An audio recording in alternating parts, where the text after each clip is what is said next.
नमस्कार, मी श्वेता पाठकरकडे रेसिपी आणि बरंच काही आपल्या मराठी यूट्यूब चॅनलवरती आपलं मनापासून स्वागत आहे।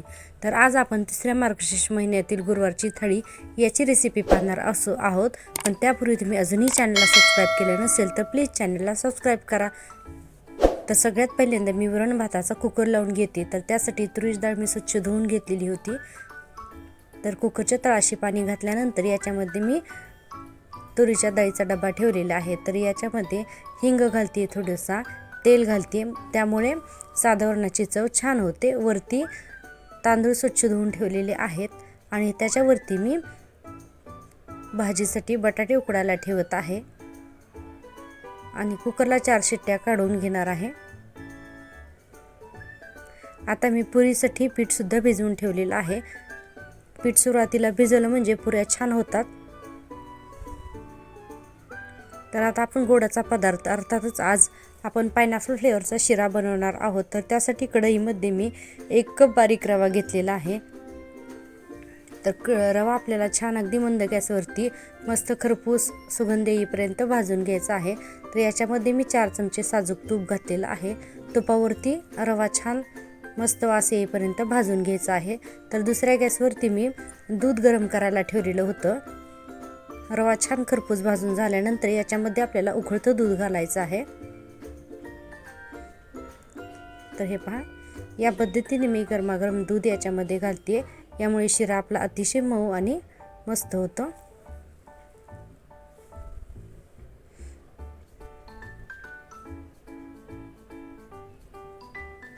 तर दूध घातल्यानंतर शिऱ्यामधील सर्व गाठी मोडून घेते मी। एकसारखं आपल्याला हलवून याला मिक्स करून घ्यायचं आहे। तर याच्यामध्ये मी 1 कप रवा घेतला होता, तर मी 1 कप साखर घातलेली आहे। तर 1 कप साखर घातल्यानंतर रव्यामधील दूध पूर्णतः आटून गेलेला आहे। तर आता मी साखर घालते, यामुळे रवा थोडासा सॉफ्ट होतो। साखर वितळल्यानंतर याला आपल्याला एक छान वाफ काढून घ्यायची आहे।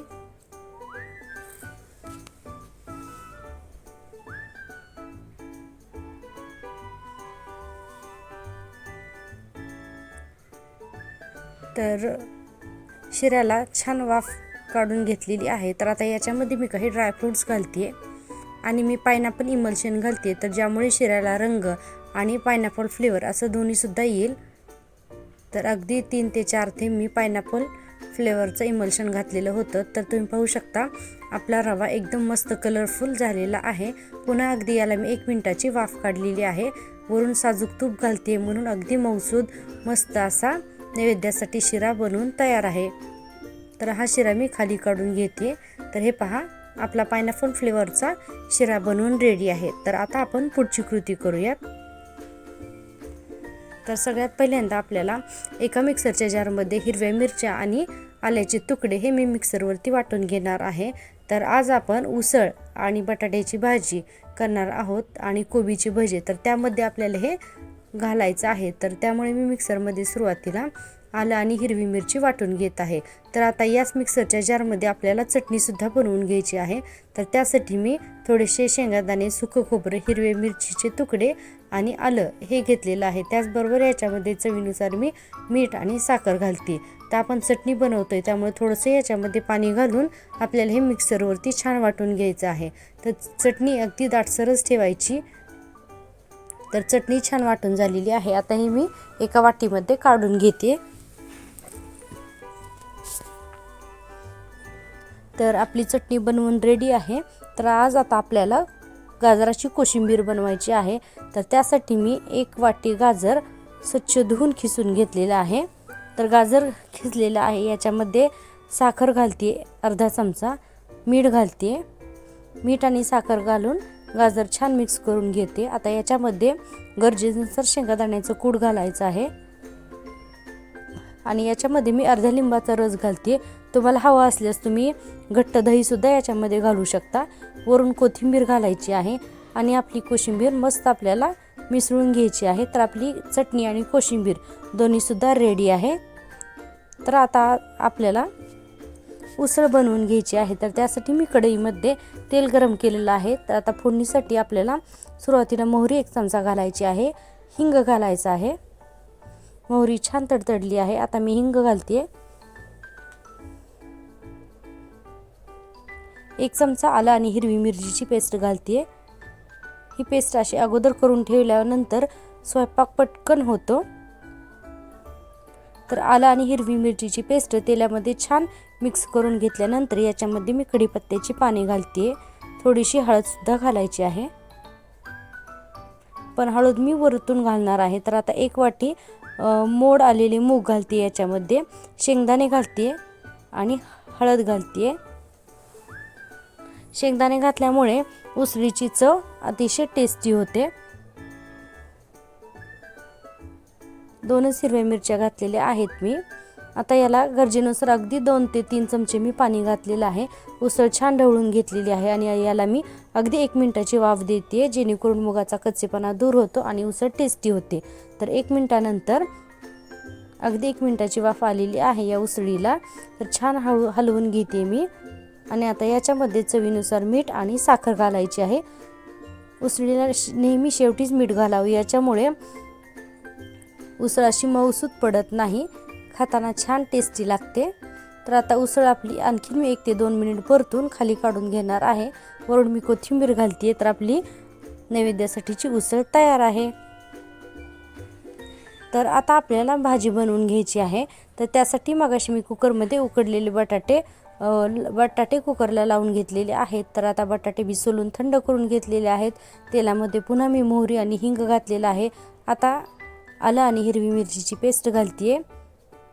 आलं आणि मिरचीची पेस्ट तेलामध्ये छान परतून घ्यायची आहे, त्यामुळे भाजीला संपूर्ण बटाट्यांना आलं आणि मिरचीची पेस्ट छान लागते आणि भाजी पण टेस्टी होते. कढीपत्त्याची पाने घालते.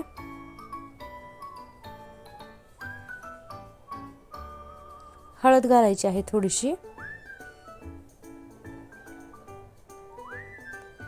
बटाटे घालते. बटाटे मी उकडून कट करून घेतलेले होते. तर उकडलेल्या बटाट्याची भाजी अगदी पटकन होते, 2 ते 3 मिनिटामध्ये. याला खूप सारा वेळ लागत नाही. चवीनुसार मीठ घालायचं आहे. याला आणखी मी 1 ते 2 मिनिट परतून घेते. आपली मस्त बटाट्याची भाजी कोथिंबीर घालून तयार आहे. आता मी एका बाउलमध्ये काढून घेत आहे. तर नैवेद्याची बटाट्याची भाजी तयार आहे. तर आता आपल्याला कोबीची भजी करायची आहेत. तर त्यासाठी मी 1 कप कोबी बारीक असा लांबसर उभा चिरून घेतलेला आहे. तर तो एका बाउलमध्ये घेते आणि याच्यामध्ये मी मीठ घालते. कोबीमध्ये मीठ घातल्यानंतर याला एकदा हलवून घ्यायचं आहे आणि अगदी याला मी 5 मिनिटासाठी झाकून ठेवते. यामुळे काय होतं, कोबी तर सॉफ्ट होतो, शिवाय याच्यामध्ये पाणी रिलीज करतो कोबी. यामुळे याची भजी छान क्रिस्पी आणि मस्त होतात. तर 5 मिनिटानंतर याच्यामध्ये मी आलं आणि हिरवी मिरचीची पेस्ट घालते. नैवेद्याचा स्वयंपाक आहे, तर आज आपण कांदा लसूण विरहित ही थाळी बनवत आहोत, म्हणून मी प्रत्येक ठिकाणी आलं आणि हिरवी मिरचीची पेस्ट वापरली आहे. तर आता कोबीच्या भाज्यामध्ये मी मीठ घातल्यानंतर याला छान पाणी सुटलेलं आहे. तर याच्यामध्ये मी 2 चमचे हरभरा डाळीचे पीठ घातलेलं आहे. भजी क्रंची होण्यासाठी 1 चमचा तांदळाचे पीठ घातलेलं आहे. ओवा हातावरती क्रश करून घातला आहे. त्याचबरोबर लाल तिखट आणि हळद घातलेली आहे. शेवटी मी कोथिंबीर घालते. हे सर्व घातल्यानंतर हे पीठ आपल्याला छान चमच्याने मिक्स करायचं आहे आणि शेवटी अगदी थोडंसं पाणी घालून हे बॅटर आपल्याला एकजीव करून घ्यायचं आहे. खूप सारं पाणी घालायचं नाही, कारण कोबीमध्ये मीठ घातल्यानंतर हे पीठ आपलं पातळ होण्याची शक्यता असते. म्हणून मी अगदी थोडंसं पाणी घालून याला घट्टसर ठेवलेलं आहे आणि तोपर्यंत आपलं पीठ मुरतंय म्हणून मी पुऱ्या तळून घेते. तर मस्त गरमागरम टम फुगलेल्या मी पुऱ्या बनवून घेत आहे. तर तुम्ही पाहू शकता, पुरीचं पीठ मी अगोदर मळून ठेवलेलं होतं, म्हणजे संपूर्ण स्वयंपाक होईपर्यंत पुरीचं पीठ छान भिजलं जातं आणि त्यामुळे पुऱ्या अगदी पटकन टम फुगतात. तर या पद्धतीने मी सर्व पुऱ्या लाटून तळून घेते. तोपर्यंत आपलं कोबीचं पीठ सुद्धा छान मुरतंय. तर आपल्या पुऱ्या रेडी आहेत. तर हे पहा, कोबीने पाणी सोडलेलं आहे. हे पीठ जरासं सैलसर झालेलं आहे. तर आता आपल्याला कोबीची भजी तळून घ्यायची आहेत, पण त्यापूर्वी याच्यामध्ये मी खाण्याचा सोडा थोडासा घालते. तर कोबीची भजी अतिशय टेस्टी लागतात. एकदा ट्राय करून नक्की पहा, खूप सुंदर लागतात. नैवेद्यासाठी तर अगदी अप्रतिम आहे ती. नेहमी त्याच प्रकारची भजी खाऊन कंटाळा आला असेल तर या प्रकारची भजी नैवेद्याला चालतात, तर तुम्ही नक्की करून पहा। तर कढईमध्ये मी छान अशी कोबीची भजी घातलेली आहेत। गोल्डन ब्राऊन कलर आलेला आहे, एकदम क्रंची तांदळाचं पीठ घातल्यामुळं कोबीची भजी झाली आहे। तर मी खाली काढून घेते।